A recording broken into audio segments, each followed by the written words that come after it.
Hello, Kate here. Today I'm going to show you how to replace the seal on a freezer door. In this case, I have a Frigidaire Gallery Series fridge with the French doors on the top and then the freezer on the bottom.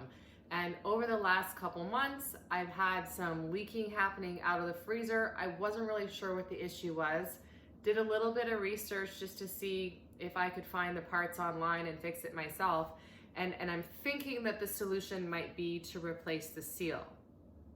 When a door seal is not working properly, it's not good for the fridge. It's not good because it works overtime trying to keep the fridge or the freezer cold. So if you notice that your seal is not sticking to your fridge or your freezer, make sure you replace that or have it replaced. Okay, here's what I mean by the seal not working.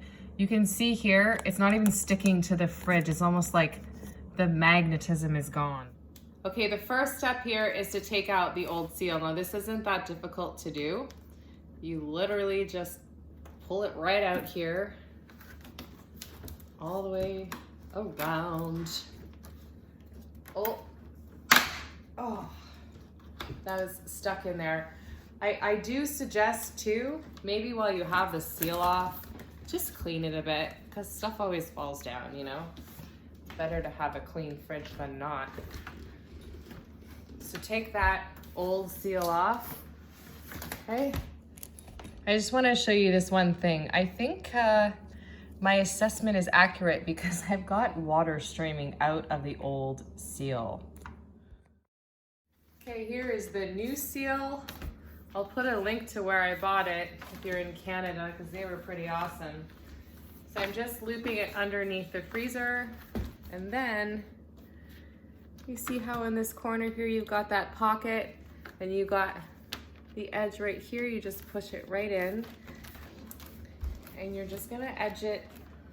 Keep pushing it in all the way around the freezer door. I did measure in advance. I made sure that I was buying the right part because that's the last thing you want to do is buy the wrong size. So make sure you measure it accurately. And again, I'm just gonna go back and make sure I have this right. All the way around.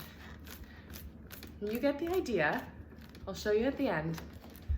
Once you've got this corner piece here looped in to that pocket, just kind of run your finger underneath the outside piece of the seal, just so that it rests above the freezer door or right on top of the freezer door. All right, so you can see a little bit of a difference versus the old seal. This one actually sticks to the fridge, so there's no air that's going to be escaping. That seemed like a really easy fix for an issue that has been plaguing me for the last couple months. So hopefully that is the solution and I don't need to end up buying a new fridge. I hope you found this video helpful. If you did, make sure you subscribe, like the video, whatever works. You can also follow me on Instagram at KDA_designs. Thank you for watching.